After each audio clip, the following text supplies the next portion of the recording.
Purge me with hyssop, and I shall be clean. Wash me, and I shall be whiter than snow.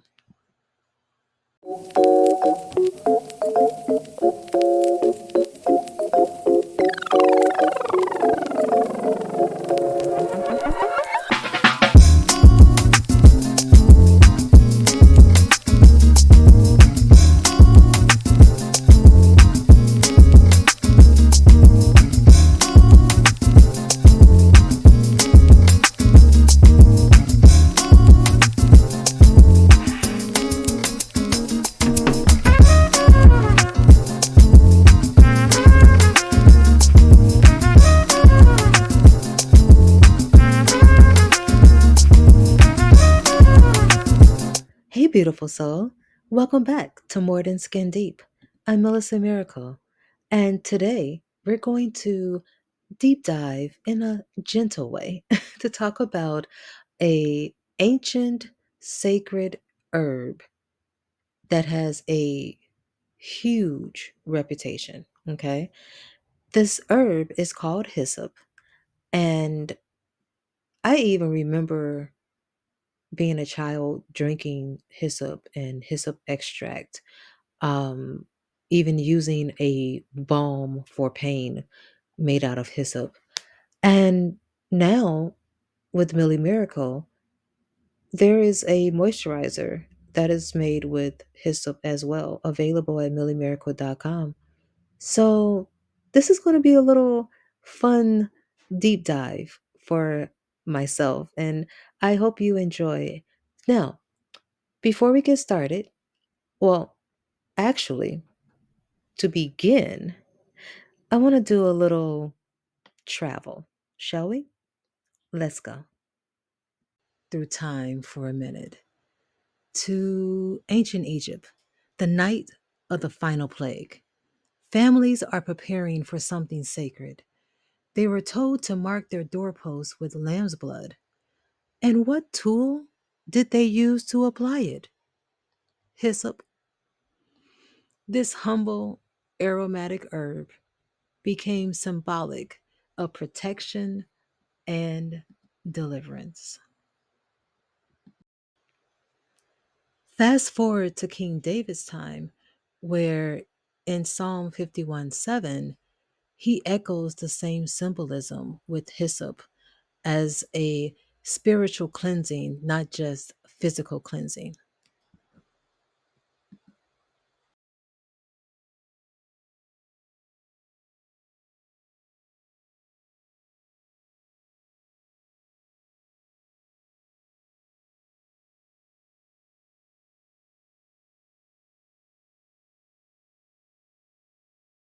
Now, I love a good spiritual story, but let's dive deeper into how hyssop got the receipts to back its reputation. Okay. Hyssop is loaded with natural compounds providing antimicrobial and antiviral properties. That means it can help support your respiratory system, clear congestion and mucus from the body, gently remove toxins, and even soothe the skin. Back in the day, healers used hyssop tea or made hyssop tea steams to open the lungs, made poultices to help wounds heal, and burned the leaves for clearing purposes during rituals and ceremonies. Nowadays, hyssop is still here, offering help like a wise old friend who's seen it all.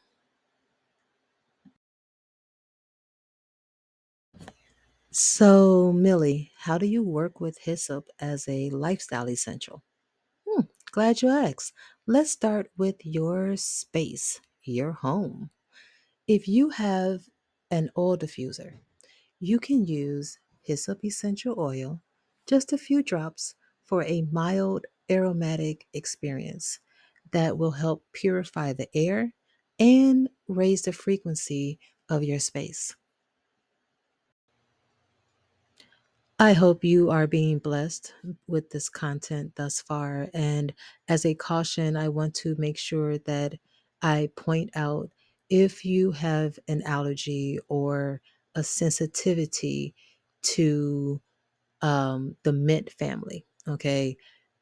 If you have a sensitivity to catnip, rosemary, basil, lemon balm, okay, hyssop is going to be on that list as a possible trigger with the same allergic response. All right. And I want to make sure you have a clear understanding um, of your working with hyssop, whether you're using it in the home, topically, consuming it, cooking with it. These are just some things to keep in mind. All right, safety first. Knowledge is power. Right, hyssop on the floor and sweep the space out. Okay. When you are sweeping, always sweep towards the door. It's better when you're trying to refresh your space and you're getting your clean on, because when you're sweeping towards the door, you're reducing the chances of that unwanted dust, stagnant energy, and all of that. You don't want that to stay in your space. You want to keep it moving. Okay. Now, another thing about working with hyssop as part of your lifestyle essential, right? Bring out the mop. Mm-hmm. You're gonna make a floor wash real quick. So when you're making your floor wash, you're going to brew you a nice strong brew of hyssop. And you're gonna get your bucket. You're going to pour the hyssop tea into the bucket, add some more fresh water to it. Bada bing, bada boom. Wash your floors, refreshing your space. You're clearing out that negative energy once again. Oh, and by the way, I like to split my hyssop brew. So when I'm going, especially when I already know I'm going to mop my floor, I am going to split it and pour some in another basin so I can wipe down my windows and doors. So there you go. Bada bing, bada boom. We got you started on how to incorporate hyssop into your home.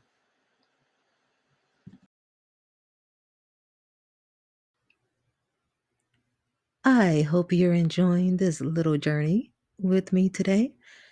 If you haven't already, even though I got a feeling that you have, but just in case, don't forget, hit that like button.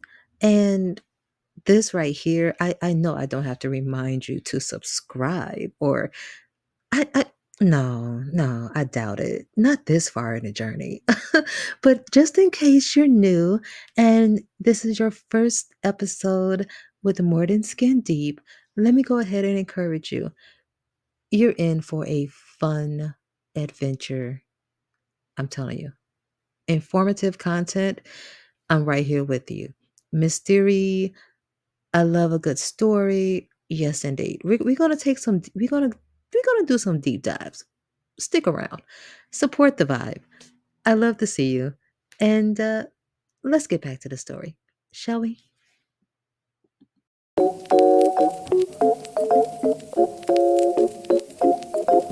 To use hyssop beyond a cup of tea. Using hyssop fresh or dried will boost your dishes up a notch for that savory profile. I recommend using hyssop sparingly in your dishes. A little goes a long way. It has a minty, licorice, slightly peppery kick. Think of it as Time and Sage's adventurous cousin who likes to show off. All right. There's a difference in using fresh hyssop and dried hyssop. Okay. Using fresh hyssop will bring a lighter flavor when added to your soups and pastas. I recommend steaming hyssop first to reduce the bitterness. Now, dried hyssop is going to bring that bold flavor to your stews, your seasoning blends that you're using for your dry rubs for different meats like fish, chicken, so forth. And is going to spotlight that licorice profile in baked goods like your cookies and stuff like that. Both the hyssop leaves and the flowers are edible. I like the flowers for a nice garnish, honestly. To support your overall wellness, whether you prefer to enjoy it as a tea brewed by the cup or a gallon at a time. Anise hyssop will promote digestive harmony, open lungs, cleanse the body of impurities and inflammation in a gentle manner.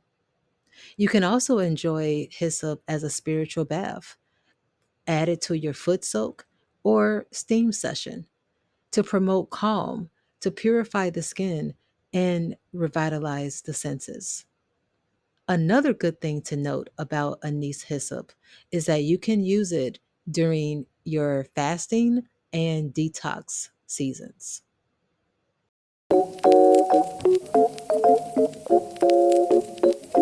Our journal prompt moment. I want you to ask yourself, what season am I in? Let's take a quiet moment.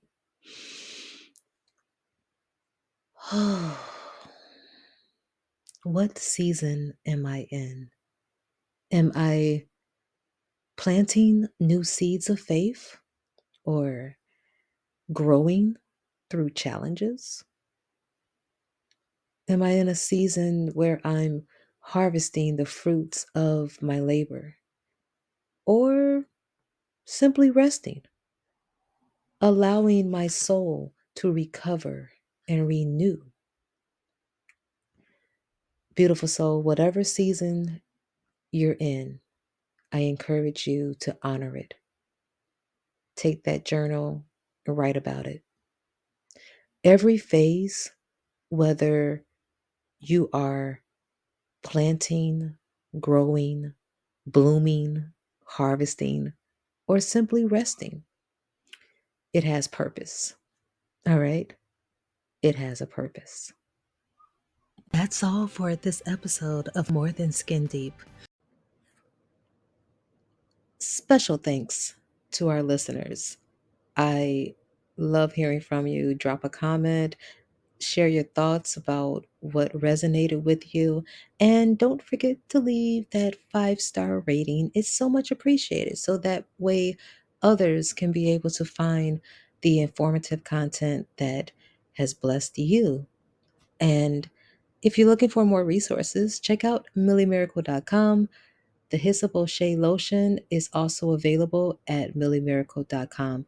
That is MILLIMIRACLE.com. And I'm Melissa Miracle. It has been a pleasure doing this episode with you about hyssop. I hope you enjoyed. Until next time, beautiful soul, continue to dig deeper, grow, glow, and be awesome.